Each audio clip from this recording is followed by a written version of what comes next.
நால்வருக்கான விடுதலைக்காக இந்த ஆர்ப்பாட்டம் சரியாக 10 மாதத்திற்கு முன்பு இதே திருச்சி மாநகரில் என்னுடைய உறவுகளுக்கான விடுதலை கொடுங்கள் என்று அறப்போராட்டத்தின் வழியாக அறைகூவலாகவே நாங்கள் கேட்டிருந்தோம். 10 மாதங்கள் கழித்த பிறகு மீண்டுமான இந்த ஆர்ப்பாட்டத்தையும் நிகழ்த்த வேண்டிய கொடும் சூழலுக்கு எங்களை ஆளாக்கி இருக்கிறாங்க. ஜெய் பீம்னு ஒரு படம் பார்த்தேன். அந்த படம் பார்த்த அன்னைக்கு நான் தூங்கவே இல்லை அப்படின்னு மரியாதைக்குரிய தற்போதைய முதலமைச்சர் மரியாதைக்குரிய ஸ்டாலின் அவர்கள் சொன்னார். 32 ஆண்டு கால அந்த நசுக்கப்பட்ட ஒடுக்கப்பட்ட சிறை கொட்டடியில அடிமை சூழலுக்கு உள்ளாக்கப்பட்டு அடித்து துன்புறுத்தப்பட்ட மக்களை மீண்டும் இன்னொரு ஜெய்பீம் படத்தில் அடிச்சு சித்திரவதை செய்வது போன்றுதான் உங்களுடைய ஆட்சி அதிகாரமும் இன்னைக்கு இந்த சிறப்பு முகாம் என்ற பெயர்ல செய்து கொண்டிருக்கு. ஒரு பக்கம் என்ன அப்படின்னா, இருக்கக்கூடிய தமிழ் மக்களுக்கு ஒன்றை சொல்றேன்.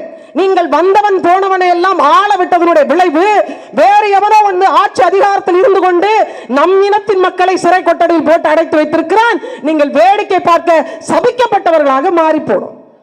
இன்று வரைக்கும் நாம் போராடி கொண்டிருக்கிறோம். உலகத்தில் இருக்கக்கூடிய அத்தனை மனித உரிமையை பேசக்கூடிய அமைப்புகளும் இதை பார்த்து வெட்கி தலைகுனியல். 32 ஆண்டு கால சிறை ஒரு நாட்டினுடைய மிகப்பெரிய அதிகாரமாக திகழக்கூடிய உச்சநீதிமன்றமே முன்வந்து அவர்களை விடுதலை செய்து விட்டது. இந்த சிறப்பு முகாமை உருவாக்குனது யார்? திராவிட முன்னேற்ற கழகத்தினுடைய அப்போதைய தலைவர் கருணாநிதி. அதை நடத்தி கொண்டிருக்கக்கூடிய தற்போதைய முதலமைச்சர் யார்? அவருடைய மகன் ஐயா ஸ்டாலின் அவர்கள்.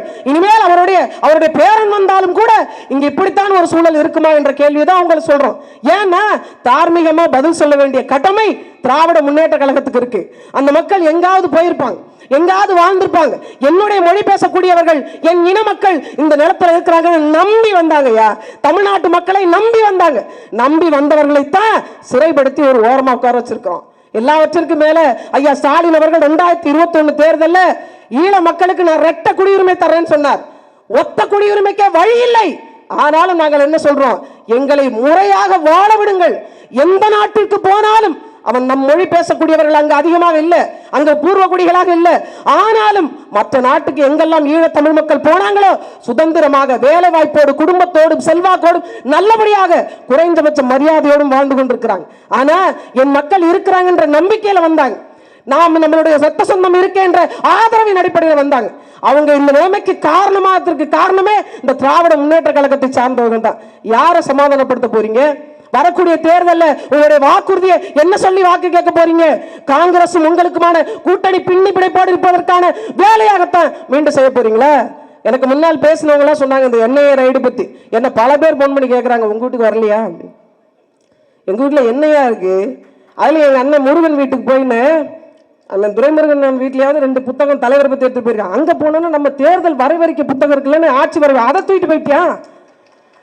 எதுக்குப்பா அதை தூக்கிட்டு போற அப்படின்னு கேட்டாக்கா எங்களுக்கு தேவைப்படும்ல.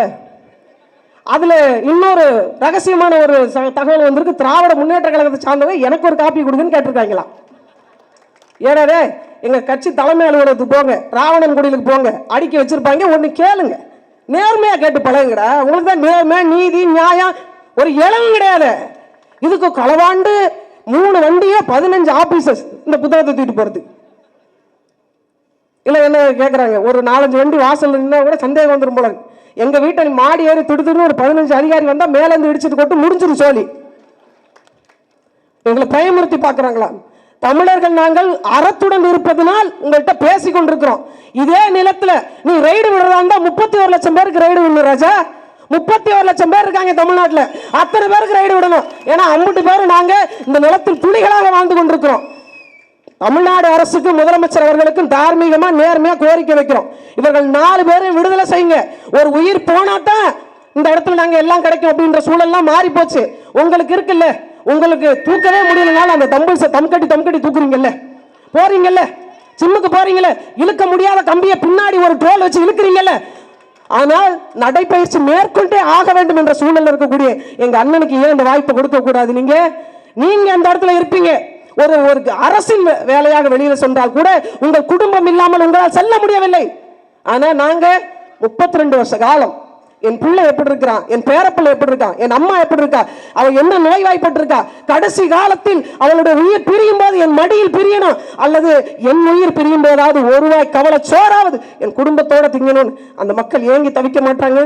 அந்த உயிரினுடைய ஊசெல்லாம் உங்களை என்ன பாடுபடுத்த போகிறது பாருங்க. இந்த ஒட்டுமொத்தமா நாங்க கேட்டுக்கொண்டே இருக்கிறோம். அதை அப்படியே நீங்க கடந்து கடந்து கடந்து கடந்து போயிடலாம் நினைக்காதீங்க. வரக்கூடிய தேர்தலில் தமிழ் மக்கள் இதை வைத்து விழித்துக் கொள்ளணும். என் நிலத்தை என் மக்கள் ஒரு குடி தொல்குடி மக்கள் ஒருத்தன் ஆண்டு வந்தால் இந்த நிலைமை நமக்கு வருமா என்ற புரிதல் வேணும். ஒட்டுமொத்தமாக தமிழத்தை பார்த்து கொண்டு சொல்கிறேன், மாற்றானை ஆளவிட்டால் நாம் அடிமைதான், நாம் ஆண்டால் அனைவரும் சுதந்திரமாக வாழலாம். இந்த நாள் வரையும் கருணையின் அடிப்படையில் கடமையின் அடிப்படையில் விடுதலை செய்யுங்கள். அவரவர் விரும்புகின்ற நாட்டுக்கு அவரவரை அனுப்பி வையுங்கள். ஒரு கடவு சீட்டு, அது மூலமா அவங்க நாட்டுக்கு அவங்க போறாங்க. இதுல உங்களுக்கு என்ன பிரச்சனை? தமிழக அரசு இந்த பேச்சு இந்த மேடை இதோட கடந்து போயிடாது. அடுத்தது முன்னாடி பேசின என் சகோதரன் சொன்ன மாதிரி இது அமைதி போராட்டமாக போகணுமா அல்லது வேற மாதிரி மாறணுமான்றதை தமிழக அரசை முடிவு செய்யட்டும். வாய்ப்பிற்கு நன்றி பாராட்டி விடைபெறுகிறேன். நன்றி, வணக்கம். நாம் தமிழ்.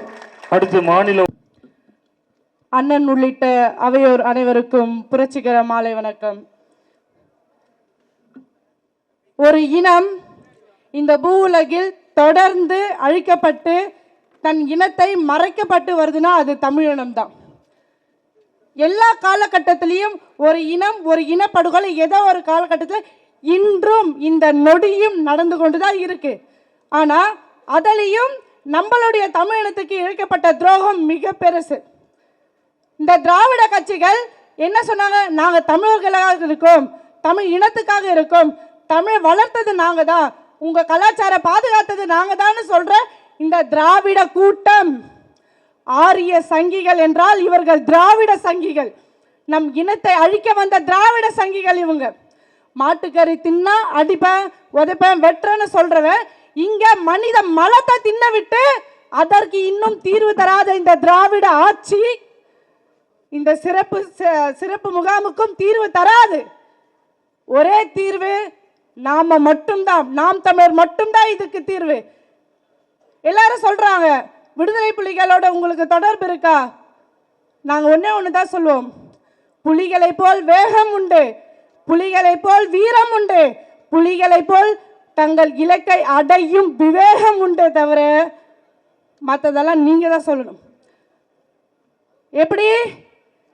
நாம் தமிழ் பிள்ளைகளை மிரட்டிட்டா அடங்கிடுவோம், வழக்கு போட்டா ஒடுங்கிடுவோம். தொடர்ந்து நாம் தமிழர் கட்சி இந்த நடந்த கூட்டங்கள் தொடர்ந்து ஒரு 4 கூட்டங்கள் நடந்துட்டு இருக்கு. எல்லாருக்கும் பயம் வந்துருச்சு, எல்லாருக்கும் ஈரக்கொலை நடுங்கி போயிருக்கு. இவங்களுடைய வளர்ச்சி மிக அபாரமா இருக்கு. இவங்க ஜெயிச்சு வந்துட்டா திராவிடம் இங்கு வேறு ஒன்ற முடியாதுன்ற அச்சத்தால நம்மளை ஒடுக்கிறதுக்கு பாக்குறாங்க. சிறப்பு முகாமுக்காக தொடர்ந்து நாம போராடிட்டு வரோம். 7 பேர் விடுதலைக்காக போராடணும். நாங்க இந்த சிறப்பு முகாம்ல வதைப்பட்டு சாகிறதுக்கு நாங்க அங்கே ஈழத்துல இறந்திருப்போமே. உலக நாடுகள்ல எதிரிகளாக போன எங்களுக்கு அங்கீகாரம் உண்டு, அரசியல் அதிகாரம் உண்டு, மருத்துவம் உண்டு, இலவச கல்வி உண்டு, நான் நினைக்கக்கூடிய என்னுடைய பொருளாதாரத்தை வளர்த்து கொள்ளக்கூடிய தொழில் வளம் உண்டு. இங்க ஒருவேளை சோறுண்டா? உடல்நிலை சரியில்லைன்னா எங்களால் மருத்துவம் பார்க்க முடியுதா? சுத்தமான உணவு குடிநீர் இருக்கா? சுத்தமான காற்று இருக்கா? இதற்கு தான் இந்த கருணாநிதி அவர்களும் அவர் குடும்பத்தை சார்ந்தவர்கள் இந்த திராவிட சங்கிகள் தமிழினத்துக்காக நாங்கள் உழைத்தோம் இன்ற வரையிலும் மாறுதட்டி கொண்டு இருக்காங்களா? மாறுதட்டி கொண்டு இருக்காங்களா? அண்ணன் திருமா அவர்கள் சொன்னாரு, நான் இறந்தாலும் காங்கிரஸோட கூட்டணி வைக்க மாட்டேன்னு. இப்ப தொடர்ந்து எங்க மாநாடா நடக்குது, மாநாடு நடக்குது, கூட்டத்தை காட்டுறாங்க. எதுக்கு? ஒத்த சீட்டு 2 சீட்டுக்கு தான். சனாதனத்தை ஒழிக்கணும்னு நினைக்கிறாங்க. சனாதனத்தை ஒழிப்பது மட்டும்தான் நம்ம இனத்துக்கு விடுதலை கிடைக்கக்கூடிய சூழலா? அது மட்டும்தான் நமது பிரச்சனையா?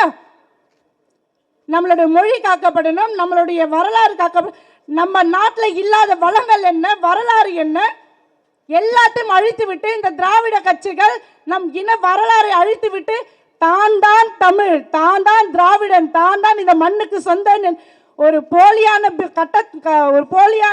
பிம்பத்தை இங்க கட்ட வச்சுட்டு இருக்காங்க. ஒன்னு சொல்லிக்கொண்டு விடைபெறுகிறேன்.